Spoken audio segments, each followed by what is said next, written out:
Hello student, how are you?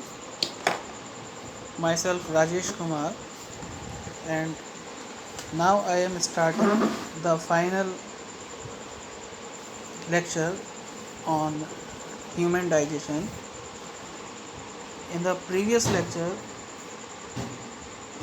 we have studied the introduction of digestion, food and nutrients, carbohydrate, proteins, fat, lipids, minerals, vitamins, water, parts of alimentary canal, path of food, mouth, buccal cavity, salivary gland, dentition and tongue.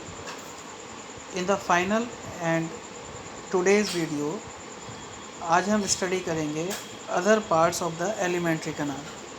जैसे कि मैंने यहाँ लिखा है, mouth complete हो चुका है, उसके बाद oesophagus, stomach, small intestine, rectum, large intestine and anus, इन सब को ये सब हम डिटेल में स्टडी करने वाले हैं.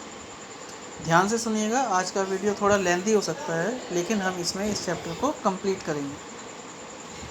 Then when we discuss the esophagus is nothing, it is a muscular tube connects mouth to the stomach.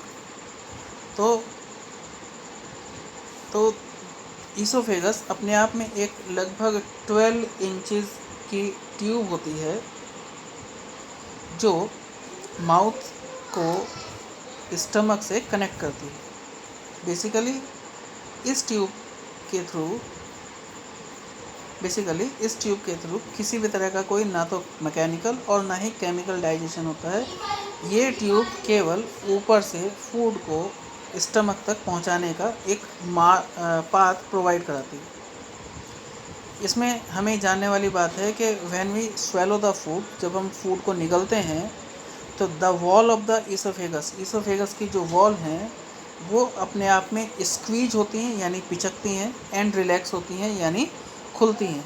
तो इस पिचकने और खुलने में यानी स्क्वीज एंड रिलैक्स में जो फूड है उसको डाउनवर्ड डायरेक्शन प्रोवाइड होती है, जिससे फूड जो है वो नीचे की ओर डायरेक्टेड होता है और हमारे पेट तक पहुंचता है.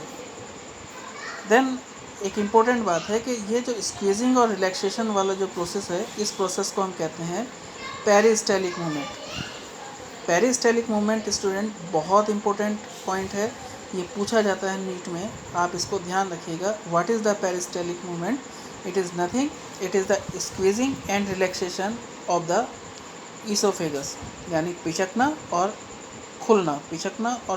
इससे जो वो फूड है वो नीचे की ओर डायरेक्टेड होता है. देन ईसोफेगस की बात करें तो जो अपर पार्ट है ईसोफेगस का, उसे हम ट्रैकिया भी कहते हैं. जो गर्दन हमें दिखाई देती है, इसके पीछे जो छुपा हुआ ईसोफेगस है वो ट्रैकिया रीजन में आता है. और जनरली अगर हम स्ट्रक्चर की बात करें तो ईसोफेगस में 2 मस्कुलर रिंग्स हैं. ये जो मस्कुलर रिंग्स हैं ये कहीं ना कहीं फूड को आगे ट्रांसफ़र करने के लिए या किसी अपवर्ड मूवमेंट को अवॉइड करने के लिए एक वॉल्व लाइक स्ट्रक्चर डेवलप करते हैं. और इस पर्टिकुलर स्ट्रक्चर को हम कहते हैं स्फिंक्टर मसल्स या स्फिंक्टर वॉल्व. जब हम बात करें कि लोअर स्फिंक्टर जो ऊपर वाला है, अपर, वो तो निगलने के काम में आया, यानी जब आपने फूड को स्वेलो कर लिया तो अब वो जब ईसोफेगस में पहुंच गया तब आप उसको वापस मुंह में नहीं ला सकते, क्योंकि ये स्फिंक्टर जो है वो उसको रोकेगा.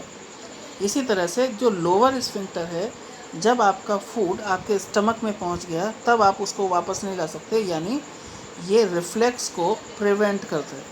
यानी जो पेट के भीतर एसिडिक एनवायरनमेंट या एसिडिक कंटेंट पड़ा है उसको वापस ईसोफेगस में ना लाने का जो रिस्पॉन्सिबिलिटी है वो इसी स्फिंक्टर मसल की है. तो यहाँ पर 2 हैं, अपर एंड लोअर. अब आगे बात करें स्टूडेंट, तो ये डायग्राम है और इस डायग्राम में जो आपको ग्रीन कलर में दिखाई दे रहा है ये है हमारा फूड. और जब कोई फूड निगलने के लिए या स्वेलो करने के लिए रेडी हो तो उसको हम कहते हैं बोलस। यहाँ लिखा हुआ है बोलस, ध्यान से देखिएगा। फिर उसके बाद जब फूड स्वेलो होता है तो वो फेरिंग्स को क्रॉस करता है और तुरंत आ जाता है अपर ईसोफेजियल स्फिंक्टर। और ये जो अपर ईसोफेजियल स्फिंक्टर है, जैसे ही फूड इससे क्रॉस करेगा तो आप ये मानिए कि now food can not be return into the mouth and when the food enter into the stomach enter into the esophagus, it travel down and reach at the stomach। और ये stomach में ये जो ग्रीन आ गया यहाँ पर, ये हमारा फूड ही तो है। इसको क्या बोला था हमने? इसको बोलस बोला था। Okay, then the entry in the stomach of food is regulated by the lower sphincter।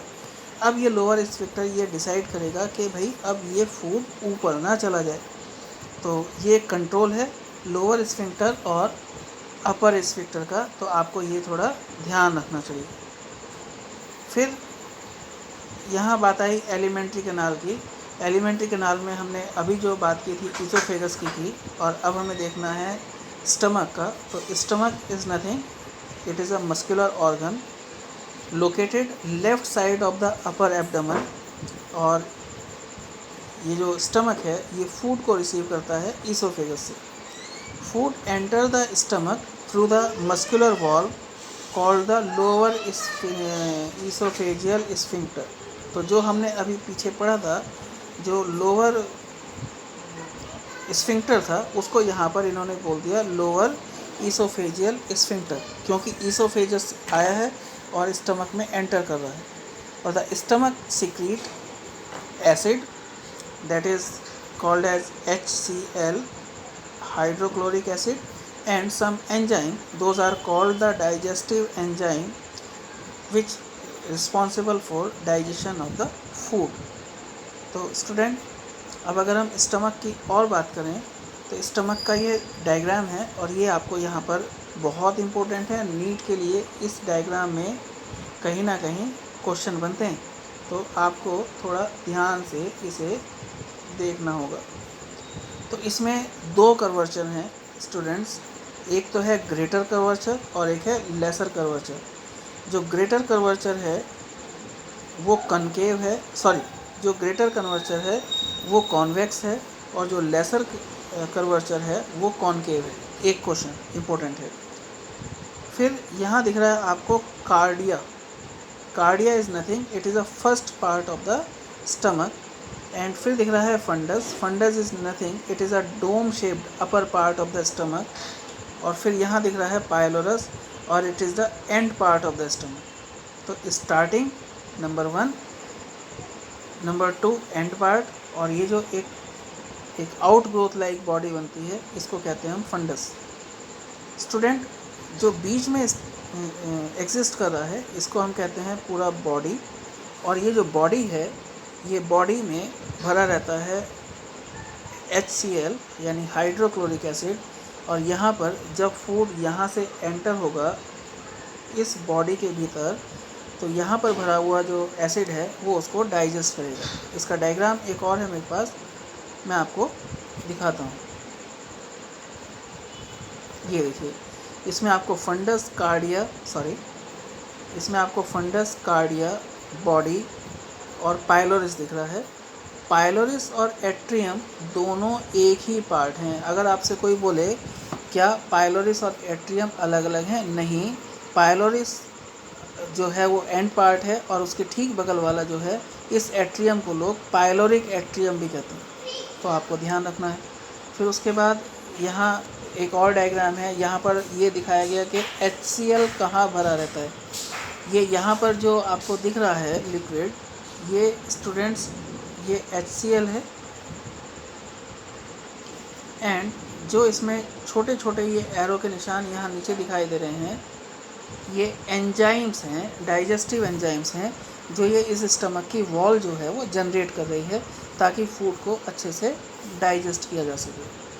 Okay, then next यहाँ पर अलग अलग फंक्शन हमने दे दिए हैं। कार्डिया का क्या फंक्शन है, फंडस का क्या फंक्शन है, बॉडी का क्या फंक्शन है, पाइलोरिक रीजन में क्या आ रहा है, लेसर कर्वेचर में क्या आ रहा है और ग्रेटर कर्वेचर में क्या आ रहा है, ये मैंने आपको पहले ही बता दिए हैं। आप आगे आइए। अब बात करें एलिमेंट्री कैनाल में, तो हमने अभी ईसोफेगस पढ़ा है और स्टमक पढ़ा है, और ये थर्ड कंटेंट है जिसे कहते हैं हम स्मॉल इंटेस्टाइन, ये तीसरे नंबर पर है। और स्मॉल इंटेस्टाइन जो है वो स्टमक के बाद शुरू हो रही है इस जगह पर, ये दिख रहा है यहाँ से। ओके, तो अब अगर हम इस स्मॉल इंटेस्टाइन की बात करें तो स्मॉल इंटेस्टाइन दो पार्ट यहाँ पर दिख रहे हैं आपको, एक तो ग्रीन दिख रहा है और एक येलो दिख रहा है। जो येलो पार्ट है वो भी दो पार्ट में डिवाइडेड है, एक तो है जेजुनम एंड दूसरा है इलियम। इन तीनों की बात करेंगे हम बात करेंगे स्मॉल इंटेस्टाइन में ड्यूडेनम की, जेजुनम की एंड इलियम की। तो स्टूडेंट आगे देखिए कि यहाँ मैंने एक्सप्लेन किया कि small intestine receive the food from the stomach and having the three part, पहला है ड्यूडेनम, फिर jejunum and third one is ilium. अब एक एक करके स्टडी करते हैं। तो अब आप ओवरऑल में देख लीजिए कि जब आपसे बोले कि इनिशियल यानी पहले नंबर का पार्ट कौन सा है, तो वो पार्ट है ड्यूडेनम, दूसरे नंबर का पार्ट कौन सा है वो है जेजुनम, और तीसरे नंबर का पार्ट कौन सा है वो है इलियम। तो स्मॉल इंटेस्टाइन के ये तीन पार्ट हैं। तो duodenum basically considered as the main functioning area of the small intestine. Students, जब फूड ऊपर से यानी स्टमक से इंटेस्टाइन में आता है तो ऑब्वियस सी बात है फर्स्ट पार्ट में ही आएगा, और फर्स्ट पार्ट का जो नाम है वो है duodenum. It receive the food from the stomach which is acidic in nature and for further process acidic food have to be basic. तो जो फूड यहाँ आ गया है इसमें ड्यूडेनम में, वो तो स्टमक से आया और स्टमक में था फूड एसिडिक। तो जो ड्यूडेनम में एसिडिक फूड आया है उसको फर्दर प्रोसेसिंग के लिए बेसिक में कन्वर्ट होना पड़ेगा, और फॉर दिस यानी इस बेसिक कन्वर्जन के लिए, एसिडिक टू बेसिक कन्वर्जन के लिए यहाँ पर कुछ सिक्रीशन रिक्वायर्ड हैं, और ये जो सिक्रीशन है ये डाइजेस्टिव ग्लैंड जो हैं वहाँ से रिलीज़ होती है। तो डाइजेस्टिव ग्लैंड हमारे पास जो हैं, डाइजेस्टिव ग्लैंड जो हमारे पास हैं उसमें दो ग्लैंड्स का हम यहाँ जिक्र करेंगे, एक तो है लीवर स्टूडेंट्स और दूसरा है पेनक्रियास। दोनों ही मोस्ट इम्पोर्टेंट ग्लैंड हैं और दोनों के बिना डाइजेशन जो है कहीं ना कहीं पॉसिबल नहीं। तो फर्स्ट ग्लैंड की बात करें यहाँ पर, ये है फर्स्ट ग्लैंड की बात करें हम यहाँ पर, ये है लीवर। और लीवर वैसे तो लार्जेस्ट पार्ट या largest organ of the body है and having multiple important function. इसके बहुत सारे फंक्शन हैं, जैसे डिटॉक्सिफिकेशन है, एक्ट लाइक केमिकल फैक्ट्री है, यानी हम जितना भी फूड कंज्यूम करते हैं उसमें जितने भी टॉक्सिक सब्सटेंसेस हैं या ड्रग्स कंज्यूम करते हैं उसके जितने भी टॉक्सिक सब्सटेंसेस हैं उन सबको डिटॉक्सीफाई करने की जो रिस्पॉन्सिबिलिटी है वो लीवर के पास है। ऐसे ही जब हमने फूड कंज्यूम किया है उस फूड से बहुत सारे केमिकल्स बनते हैं जो हमारी बॉडी के लिए रिक्वायर्ड हैं, या अदर मेटाबॉलिक एक्टिविटीज़ से हमारी बॉडी में जो केमिकल्स रिक्वायर्ड होते हैं वो सब में कहीं ना कहीं जो पार्ट है लीवर एक इम्पोर्टेंट पार्ट प्ले करता है। तो इसलिए लीवर को केमिकल फैक्ट्री भी कहते हैं और इसका मेजर फंक्शन कहीं ना कहीं डिटॉक्सिफिकेशन भी है, और ये आप नीट के लिए याद रखिएगा। हालांकि जब आप नीट के लिए लीवर को तैयार करेंगे तो वो अपने आप में एक लॉन्ग क्वेश्चन बनेगा। फिर उसके बाद यहाँ पे हमने बताया कि ये दो फंक्शन तो हैं, बट हमें तो यहाँ बात करनी थी डाइजेशन की। तो डाइजेशन में liver in digestion having the very specific role, एक ख़ास रोल है। It produces bile juice which store in gall bladder in concentrated form. तो लीवर प्रोड्यूस करेगा बाइल जूस को और उसको भेज देगा गॉल ब्लैडर के पास कि भाई वहाँ स्टोर रहे। लेकिन फिर से एक नीट का सवाल यहाँ पर आ गया, in which form the gall bladder store the bile juice, तो ये आप याद रखिएगा, ये कॉन्सेंट्रेटेड फॉर्म में बहुत गाढ़ा होता है। और gall bladder transport this juice to the duodenum by the means of bile duct. Student, एक डक्ट रिलीज होती है, एक डक्ट अराइज होती है गॉल ब्लैडर से, और उस डक्ट का दूसरा सिरा जो है वो ओपन आउट होता है ड्यूडेनम में, और ये जो बाइल जूस है ये वहाँ पर पोर इन कर दिया जाता है, उड़ेल दिया जाता है। बाइल जूस अपने आप में एक कॉम्प्लेक्स सब्सटेंस है जिसमें कुछ बाइल सॉल्ट्स हैं which help in the absorption and digestion of the fat which was present in the food। जो हमने खाना खाया था उसमें जो फैटी एसिड्स थे उनको ब्रेक डाउन करने के लिए, या उसमें और जो कॉम्प्लेक्स सब्सटेंसेस थे जिनका डाइजेशन स्टमक में नहीं हुआ था उनको ब्रेक डाउन करने के लिए, उनको डाइजेस्ट करने के लिए ड्यूडेनम में उड़ेल दिया जाता है।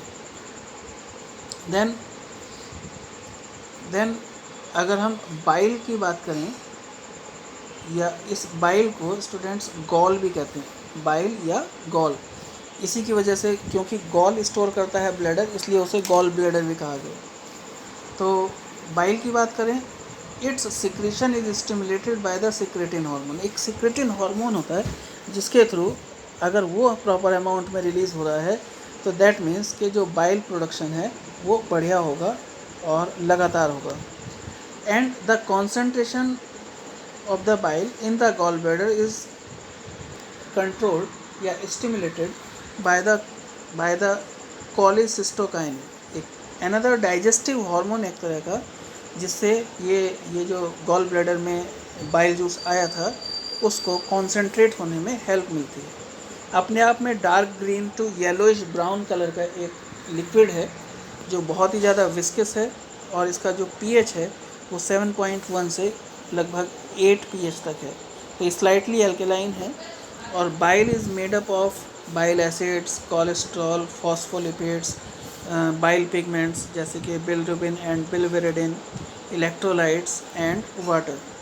तो फिर उसके बाद बात आई पेनक्रियाज की, और पेनक्रियाज के 2 मेन इम्पोर्टेंट फंक्शन है वैसे तो, जैसे कि एक्सोक्राइन फंक्शन है कि वो डाइजेशन में हेल्प करता है कुछ एंजाइम्स निकाल करके, और एंडोक्राइन फंक्शन है कि वो ब्लड शुगर रेगुलेट करता है हमारी बॉडी में। लेकिन डाइजेशन की बात करें तो डाइजेशन में pancreas juice convert the acidity of food into basic nature. ये बहुत इम्पोर्टेंट लाइन है, लगातार पूछा जाने वाला कॉन्सेप्ट है। पेनक्रियाटिक एंजाइम्स जो हैं वो ब्रेक डाउन करते हैं शुगर को, फैट को, स्टार्च को ड्यूडेनम में जा कर के और इंटेस्टाइन में जा कर के बेसिकली। और pancreas also help digestive system by making hormones which travel through out the blood in the complete body. तो पेनक्रियाज का एक अच्छा खासा रोल है डाइजेशन में।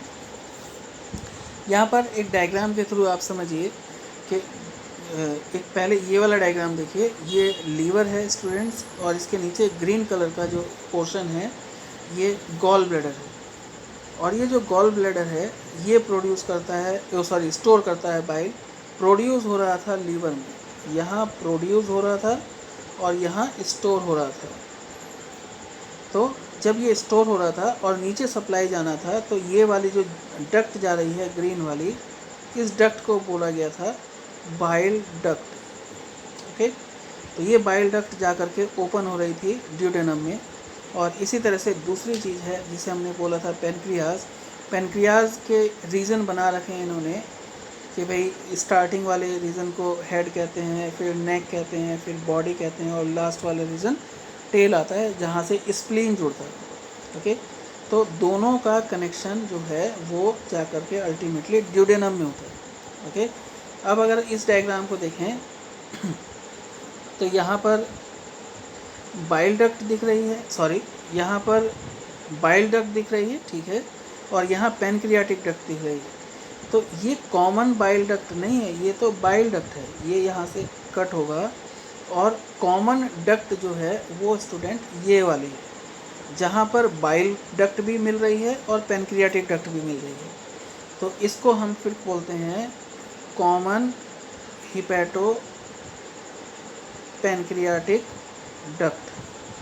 कॉमन माने दोनों तरफ से आने वाली, हिपैटो माने लीवर से, पैनक्रियाटिक मीन्स पैनक्रियाज से, एंड डक्ट मीन्स डक्ट। तो ऐसी डक्ट है जो पैनक्रियाज के सिक्रीशन को और गॉल ब्लैडर की आने वाली बाइल डक्ट के सिक्रीशन को ड्यूडेनम के भीतर उड़ेलती है।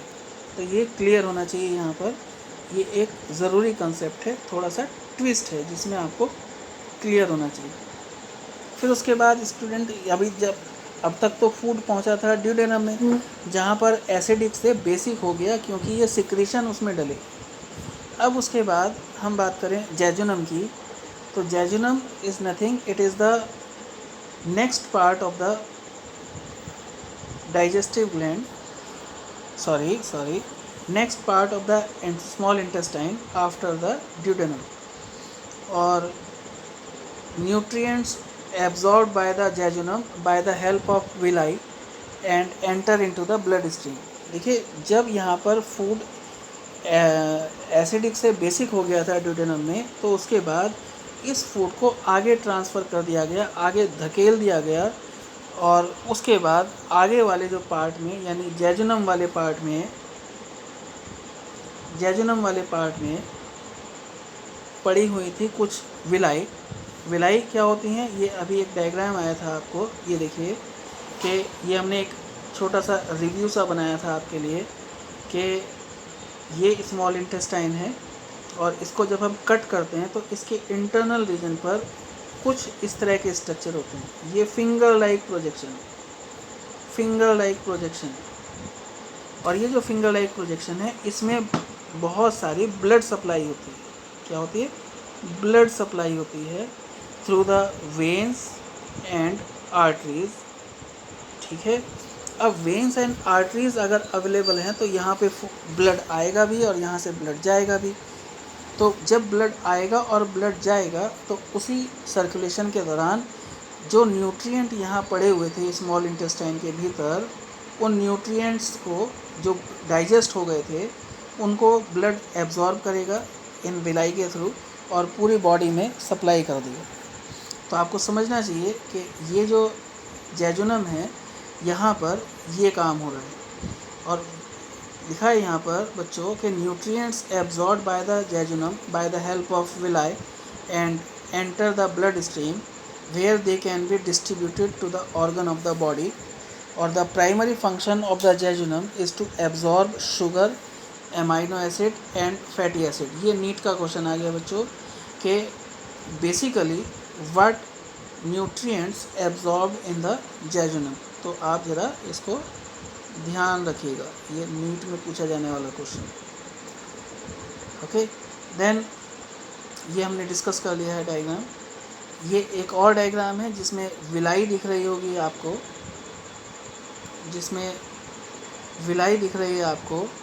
और फिर इसमें एरिथ्रोसाइट्स दिख रहे हैं। एरिथ्रोसाइट्स मीन्स इन्होंने ब्लड सेल्स दिखाने की बात की है, और विलाई के ऊपर कुछ कवरिंग होती है जिन्हें बोलते हैं हम गॉबलेट सेल। फिर से नीट का डायग्राम, वो नीट का क्वेश्चन है। गॉबलेट सेल्स कहाँ पाई जा रही हैं? स्मॉल इंटेस्टाइन में, जेजुनम की विलाई के ऊपर। अगर आपसे ऑप्शन में जेजुनम और स्मॉल इंटेस्टाइन दोनों आते हैं तब आप उसमें जेजुनम लगाएंगे। अगर आपसे पूछा जाता है कि स्मॉल इंटेस्टाइन, लार्ज इंटेस्टाइन, तो आप स्मॉल इंटेस्टाइन लगाएंगे। ओके, तो दो विलाई के बीच में जो स्पेस है, ये जो एक फोल्ड पड़ जाते हैं यहाँ पर, उन फोल्ड्स को कहते हैं हम क्रिप्ट्स ऑफ ल्यूबरक्यूहेन। ये ल्यूबरक्यूहेन एक साइंटिस्ट थे जिन्होंने इसको डिस्कवर किया था, और ये भी स्टूडेंट्स नीट का सवाल है, आप ध्यान रखिएगा। ओके, देन आगे की बात करें तो स्मॉल इंटेस्टाइन का नेक्स्ट पार्ट है इलियम, और इलियम जो है वो सबसे लंबा पार्ट है। ओके, ड्यूडेनम सबसे छोटा, उससे बड़ा जेजुनम, और सबसे बड़ा जो है वो इलियम है। लास्ट पार्ट है इंटेस्टाइन का, और सबसे ज़्यादा एब्जॉर्प्शन एलिमेंट्री कैनाल में अगर होता है तो वो इलियम में होता है। ये बात आप याद रखिएगा। स्टार्ट कहाँ होता है? स्टार्ट जेजुनम में होता है। मैक्सिमम अमाउंट जो एब्जॉर्प्शन है वो इलियम में होता है। और ileum has major amount of mucosa associated lymph tissue. तो इलियम में जो म्यूकोसा एसोसिएटेड लिम्फ टिश्यूज़ होते हैं, जो म्यूकस रिलीज़ करके उस न्यूट्रिएंट को एब्जॉर्ब करने के लायक बनाते हैं, तो वो सबसे ज़्यादा इलियम में पाए जाते हैं, जबकि जेजुनम में इनका अमाउंट कम होता है। इसीलिए जेजुनम में एब्जॉर्प्शन जो है वो इलियम की कंपैरिजन में कम हो रहा है। और इसमें लिखा है कि ये जो म्यूकोसा एसोसिएटेड लिम्फ टिश्यू है, ये पावर प्रोवाइड करता है ताकि एब्जॉर्बेंस जो है वो बढ़ जाए। ओके, देन स्मॉल इंटेस्टाइन में इलियम में ही देखिएगा कि ileum help to digest food coming from the stomach and other part of the small intestine, यानी ड्यूडेनम से भी इलियम में आएगा फूड और जेजुनम से भी इलियम में आएगा food, and it absorb the nutrients like. अब आपको ये देखना है, ये पूरा पॉइंट नीट के लिए बहुत ज़रूरी है स्टूडेंट्स। इसमें आपको पता चल रहा है कि water, mineral, carbohydrate, protein, fat, ये सब विटामिन्स, ये सब एब्जॉर्ब कहीं ना कहीं इलियम करता है। और स्मॉल इंटेस्टाइन जो है वो कनेक्ट करती है स्टमक को to the large intestine, means कि जब इलियम वाला सेक्शन ख़त्म होगा तो आगे फिर लार्ज इंटेस्टाइन से वो कनेक्ट होगा। लार्ज इंटेस्टाइन क्या है? ये last part of the gastro intestinal tract है, एंड ट्रैक है जो पूरा का पूरा हमारा एलिमेंट्री कैनाल चल रहा था, और इसमें वाटर एंड सम ड्रग्स, ये लाइनें याद रखिएगा, ये शब्द याद रखिएगा, ये नीट में एज इट इज़ पूछा जाता है।